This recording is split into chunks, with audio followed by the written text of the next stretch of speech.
demander à propos sur l'intervention de François Fabry, qui donne une opinion sur ces formes négationnistes, en fait, qui veulent nier justement cette mémoire.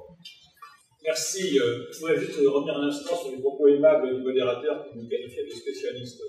Je n'aime pas trop ce terme. Disons que je fais partie des gens qui s'interrogent, qui essaient de comprendre. Je ne suis pas un historien, je ne suis pas un sociologue, je ne suis pas un constitutionnaliste. Je vais parler des évoques. Je vais la voix pour donner à son micro. Excusez. Je ne suis pas dans cette catégorie de grand spécialiste. Je suis seulement quelqu'un qui essaye d'investiguer dans son domaine de compétences le journalisme, qui par certains côtés peut s'apparenter à un historien qui fait une histoire immédiate. Je vous donnerai un exemple dans le livre qui s'appelle L'agenda du génocide, que j'ai écrit récemment et qui est vendu au modeste prix de 25 € au lieu de 29 à la table que vous trouvez à votre bouche. Je voulais vous dire d'ailleurs à ce sujet qu'il y a bien meilleurs spécialistes que moi du négationnisme, notamment Hélène Dumas a commis un merveilleux article dans la revue Esprit de mai 2010, très complet, que je ne vais pas paraphraser. Je vais me contenter de faire des sortes de têtes de chapitre qui pourront éventuellement nourrir la discussion. Il y a également un bon article, une bonne communication de Jean-Pierre Chrétien, intitulé Un négationnisme structurel, et que vous trouvez sur le site de la Ligue des droits de l'homme de Toulon. Je vais insister sur deux points. Le premier point, c'est une question de mots. L'importance des mots. Quand on parle du négationnisme, on parle de l'importance du poids des mots. Ce n'est pas moi qui le dis, ce sont les négationnistes eux-mêmes, à commencer par la fameuse RTLM, la radio Mille Collines, qui, pendant le génocide, se définit comme l'état-major des mots, MOTS. Qu'est-ce qu'un négationniste? On ne peut pas en faire un profil type. Il n'y a pas un négationniste type comme il n'y a pas un français type ou un anglais type. Il y a simplement un certain nombre d'attitudes, de morceaux idéologiques qui se complètent sous forme de réseau et qui finit par constituer un corpus cohérent de négation, de double négation. On va nier d'abord que ce génocide dont on parle ait été préparé. Ensuite, on va aussi nier, ou parallèlement nier, ou auparavant nier, qu'un génocide ait eu lieu. Et évidemment, pour disqualifier le terme de génocide, puisque nous sommes dans la guerre des mots, on va le banaliser, on va parler de guerre, de dommages collatéraux, de souffrances incontrôlables, de colère populaire, ou mieux encore, de double génocide, c'est-à-dire de faire basculer l'entendement dans le fait que finalement tout le monde serait génocidaire, donc tout le monde serait innocent. Les négationnistes sont à l'affût de tous les prétextes dans cette guerre des mots pour avancer leurs pions. Ils sont également à l'affût d'une procédure judiciaire qui leur permettrait, y compris dans le tribunal le plus minuscule, d'obtenir un jugement qui validerait le concept de double génocide ou de guerre, ou qui considérerait le terme de négationniste comme une diffamation ou une injure. J'ouvre une petite parenthèse pour vous dire que si vous qualifiez quelqu'un de négationniste, ayez la prudence d'expliquer pourquoi vous utilisez le mot négationniste. Ça vous épargnera bien des soucis ensuite lorsqu'il vous traînera devant le tribunal correctionnel. Mais n'hésitez pas à l'utiliser, parce que le mot négationniste n'est pas une injure, n'est pas une diffamation, puisque ça n'a pas d'incrimination pénale. En effet, aujourd'hui en France, nier le génocide des Tutsis n'est pas sanctionné par une loi quelconque, par une jurisprudence quelconque, donc ça fait partie, on peut le déplorer ou s'en féliciter, du débat historique, du débat d'actualité, du débat moral. Qu'est-ce que c'est que le négationnisme? C'est l'attitude de ceux qui nient le génocide, bien sûr. Et à ce sujet, je voudrais rappeler une chose qui est également très très importante, c'est qu'aujourd'hui on parle de négationnistes et non pas de révisionnistes. Moi-même, j'ai fait l'erreur dans la contribution à un livre il y a une douzaine d'années sur le génocide des Tutsis au Rwanda. J'employais encore le mot révisionniste. On ne l'emploie plus depuis qu'un grand historien français a montré que c'est un mot dont se revendiquent les négationnistes, mais qui fait partie, on va dire, du processus normal de la critique historique. L'histoire est un processus de révision constante, donc tous les historiens, tous ceux qui s'intéressent à l'analyse de la réalité, sont des révisionnistes, en ce sens qu'ils passent leur temps à réviser leurs jugements, à les actualiser, à les modifier, à les améliorer. Donc, on va bien parler de négationnisme, on essaiera d'oublier le terme révisionniste. Je vous rappelle, à titre anecdotique, que le groupe de démocrates qui se battait à la fin du XIXe siècle contre l'inéquitable condamnation du capitaine Dreyfus se qualifiait de révisionniste. Il n'y a donc aucune raison de laisser aux négationnistes le privilège de cette appellation à bien des aspects honorables. Pour en finir donc avec cette question de révisionniste, on va répéter que, en ce qui concerne le génocide des Tutsis du Rwanda, comme de la Shoah, comme de l'extermination des Arméniens, etc., on oublie ce mot révisionniste, on ne parle plus que de négationniste. Qu'est-ce que ça veut dire négationniste? Eh bien, c'est d'abord celui qui va tenter de discréditer l'analyse qu'on connaît, Yves Ternon, dans l'état criminel par exemple, qui démontre comment le génocide suppose un État qui viole ses propres principes fondateurs, qui sont de protéger sa population, et que parmi ces principes fondateurs que l'État viole, il y a d'abord un mensonge d'État. Le génocide, dans sa préparation, est fondé sur un mensonge généralisé d'un groupe particulièrement influent, qui, pour préparer le génocide, a dû forcément s'emparer d'abord de tout l'appareil de renseignement, y compris le renseignement militaire, mais bien évidemment le renseignement civil, car s'il ne possédait pas cette capacité d'avoir le renseignement, bien sûr le service de renseignement dénoncerait l'organisation du génocide, puisque cette organisation est relativement facile à percer à jour. Et donc, ce secret absolu de la préparation du génocide, qui est nécessaire pour orchestrer, pour conduire le génocide, c'est lui aussi qui va, en quelque sorte, brouiller les cartes. Pour les premiers négationnistes français après la Seconde Guerre mondiale, les cartes sont rebattues de la même façon que pour les négationnistes du génocide des Tutsis, dire qu'il n'y a pas eu de préparation de l'extermination des Juifs, puisque nous n'avons pas de preuves, nous n'avons pas le document absolu qui, signé Hitler, dit « nous allons exterminer les Juifs ».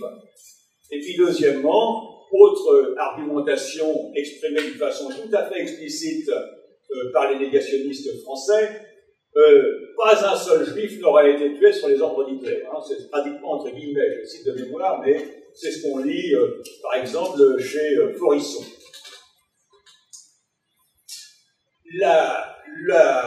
Le génocide, c'est le résultat d'un processus que l'on constate, aussi bien pour le génocide des Juifs que pour le génocide des Tutsis. Ça commence sur une base de l'antisémitisme d'un côté, de l'antitutsisme de l'autre, c'est-à-dire d'une haine qu'on peut qualifier de raciale, encore que le mot racial se discute concernant les Juifs, comme il se discute, vous savez, concernant les Tutsis. Mais c'est cette contagion de l'idéologie raciste qui va ensuite être évidente dans le négationnisme. Le négationnisme est la poursuite du génocide par d'autres moyens, en quelque sorte, la poursuite du génocide par la guerre des mots.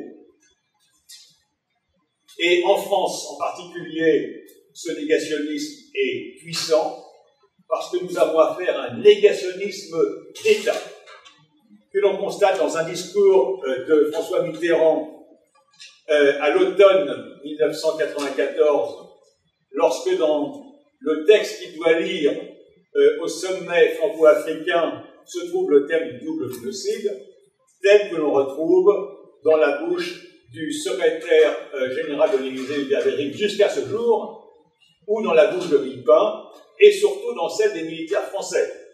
Nous avons une production littéraire des militaires français qui est particulièrement intéressante.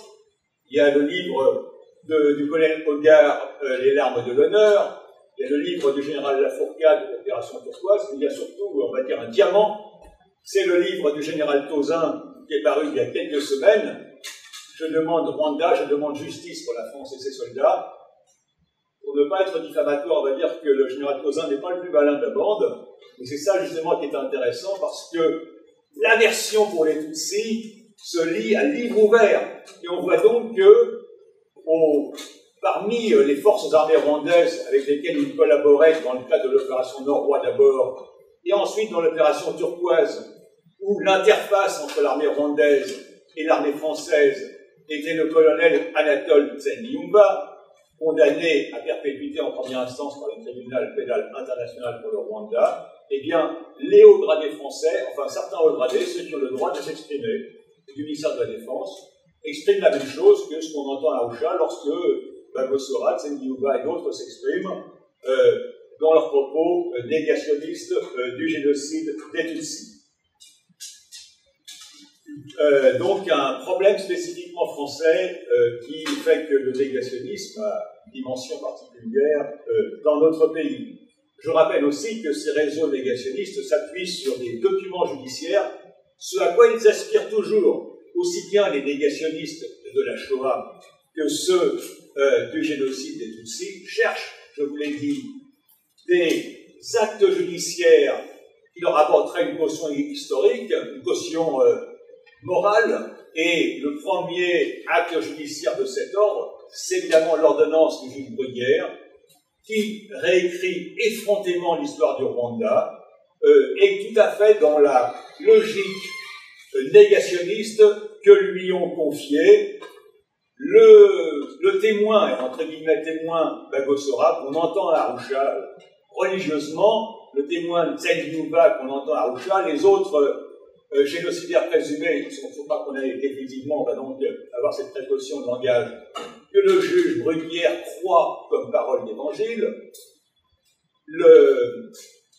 l'interprète assermenté du juge Bruguière, Fabien Singaye, gendre de Kabuga, le financier du génocide, qui est même l'interprète assermenté du juge Bruguière et qui est l'ancien espion d'Habyarimana pour espionner la communauté rwandaise en exil en Europe, sous le modeste intitulé de deuxième conseiller d'ambassade du Rwanda à Berne, en Suisse, et d'autres.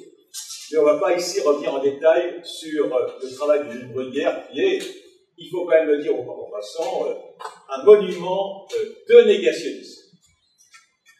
En France, nous avons eu le privilège, sachant que nous sommes particulièrement gâtés au terme de réseau négationniste, de voir paraître toute une série de livres très intéressants depuis un an ou un peu plus d'un an. Je ne cite que pour mémoire le livre de Jean-Marie Ganen d'Agijimana, Paul Kagame a sacrifié les Tutsis, c'est-à-dire c'est formidable parce que tout le programme est dans le titre. Finalement, ça il explique dans son livre que ce sont les Tutsis contre les Tutsis, puisque Kagame, en abattant l'avion d'Habyarimana le 6 avril 1994, a déclenché sciemment ce qu'il savait devoir être un génocide.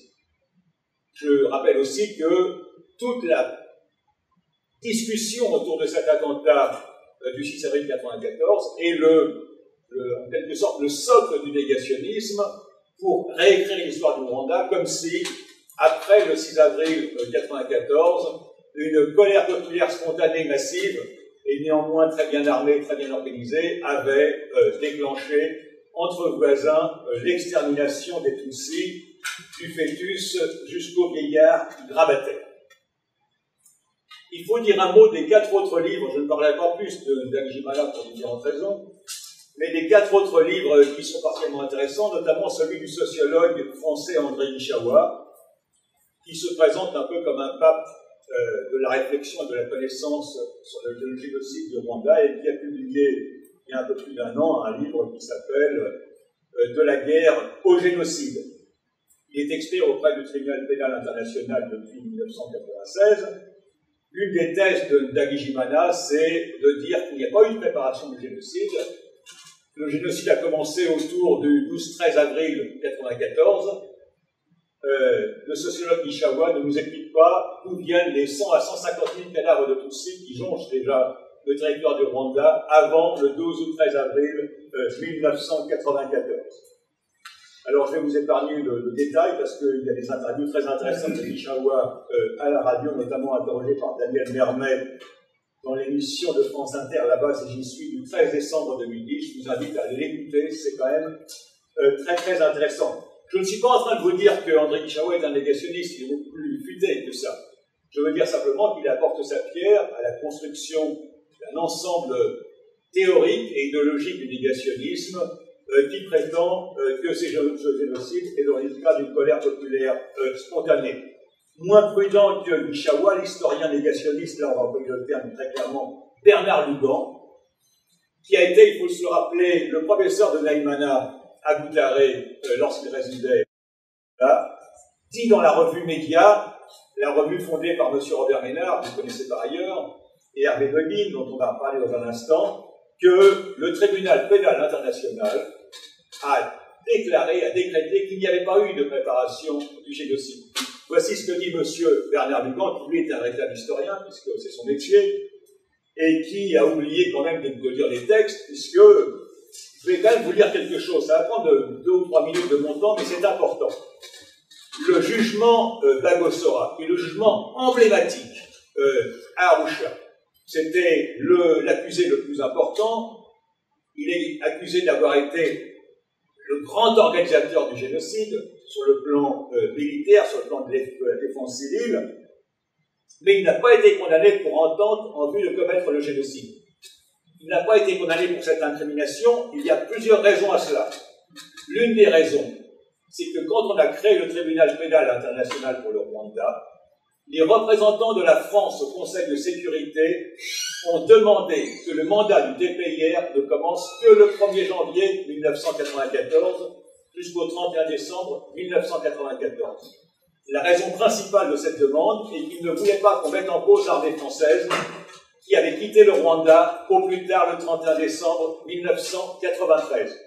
Et le résultat est évident puisque sur les bases de données du tribunal pénal international qu'on appelle Zarefand, où il y a des millions de pages qui sont recensées, aussi bien d'audiences publiques que d'interrogatoires de témoins, que de pièces à conviction, etc. Il n'y a qu'une petite dizaine de mots militaires français. Parce qu'il y a une sorte de consensus entre la France et le TPIR, entre l'État français et le TPIR, pour qu'on ne mette pas en cause les militaires français dans leur rôle au Rwanda avant le génocide. Mais le gros inconvénient, si ça n'était pas forcément cherché, c'est évidemment que ça a terriblement inhibé le travail du tribunal pénal international sur ce qui s'est passé avant le 1er janvier 1994. Et comme c'est une organisation onusienne très prudente, ça aggrave évidemment les comportements des enquêteurs. C'est un petit peu comme si on avait décidé que le tribunal de Nuremberg n'aurait pas le droit de regarder ce qui s'est passé dans l'Allemagne nazie avant, par exemple, le 1er janvier 1940. On aurait évidemment crié au scandale. Eh bien, voilà ce que dit le jugement de Bagosora, qui ne reconnaît pas entente en vue de commettre le génocide. La Chambre, je cite, la Chambre reconnaît sans conteste que certains faits peuvent être interprétés comme établissant l'existence d'un plan visant à commettre le génocide, en particulier lorsqu'on tient compte de la rapidité avec laquelle les meurtres ciblés ont été perpétrés immédiatement après que l'avion du président eût été abattu. Je pourrais vous en citer pendant 5 minutes parce qu'il y a 7 ou 8 paragraphes du jugement Bagosora qui représentent environ 960 pages et qui est un monument d'intelligence, de perfectionnisme juridique, en même temps de prudence, pour écarter toute incrimination qui ne serait pas certaine, que je vous invite évidemment à essayer de consulter. On le trouve sur Internet. Voilà ce que dit encore, par exemple, ce jugement. La Chambre relève qu'à la suite de la mort du président Habyarimana, les instruments sus évoqués ont manifestement été utilisés pour faciliter la perpétration des tueries. Elle fait observer que lorsqu'on prend le soin de replacer ces éléments de preuve dans le contexte des meurtres ciblés et des massacres à grande échelle qui ont été perpétrés, etc., il est manifeste que ces préparatifs pouvaient clairement entrer dans le cadre d'un plan visant à commettre le génocide. Il faut même rappeler ces éléments à M. Lugan et à tous ceux qui prétendent que le tribunal a déclaré qu'il n'y avait pas eu de plan pour commettre le génocide, parce que c'est un mensonge. Je vais faire plus court parce que, évidemment, le temps est compté, et je vais conclure. Dans le cadre du génocide, dans le cadre de la Shoah, on a vu l'articulation négationniste. Il y a des mots-clés dans le négationnisme. L'un de ces mots-clés, c'est l'expression « histoire officielle ». Ce sont des gens qui se battent contre l'histoire officielle. Dans le livre de M. Hervé de Guin, l'adjoint de M. Robert Ménard, l'homme qui dit vive Le Pen, et livre d'Hervé de Guin qui tente à réhabiliter Ferdinand Daimana, le fondateur de l'RTLM, il y a plusieurs fois l'idée qu'on se bat contre l'histoire officielle, comme s'il y avait plusieurs histoires. Il y a l'histoire des uns, il y a l'histoire des autres. C'est le balancement classique. Il y a le pinaillage qui est extrêmement intéressant, mais là, justement, comme c'est du pinaillage, je n'ai pas le temps d'entrer dans les détails. Et l'idée que les négationnistes cherchent toujours des cautions à la fois judiciaires et des cautions scientifiques. Je vais finir en vous donnant mon sentiment sur les réseaux négationnistes, leur évolution jusqu'à présent. Et je dirais ceci. Le négationnisme apparaît d'abord comme un ensemble de personnes assez dissemblables dans leurs problèmes avec la réalité du génocide et qui, peu à peu, semblent se muer en un réseau de musiciens jouant chacun de son instrument. Autant d'instrumentistes qui aspirent à former un orchestre et à écrire en commun une symphonie qui s'appelle « Déni ». En même temps qu'ils aspirent à l'émergence d'un chef d'orchestre qui serait capable de conduire le concert sans fausse note afin de séduire l'opinion publique. Comme dans tout orchestre, en coulisses, la vie n'est pas un long fleuve tranquille. En particulier, la lutte pour le leadership peut se révéler violente et causer des dégâts internes sérieux. Mais en définitive, le processus conduit à une performance sans cesse accrue du réseau négationniste, si l'on n'y oppose pas l'orchestration de la vérité. Je vous remercie.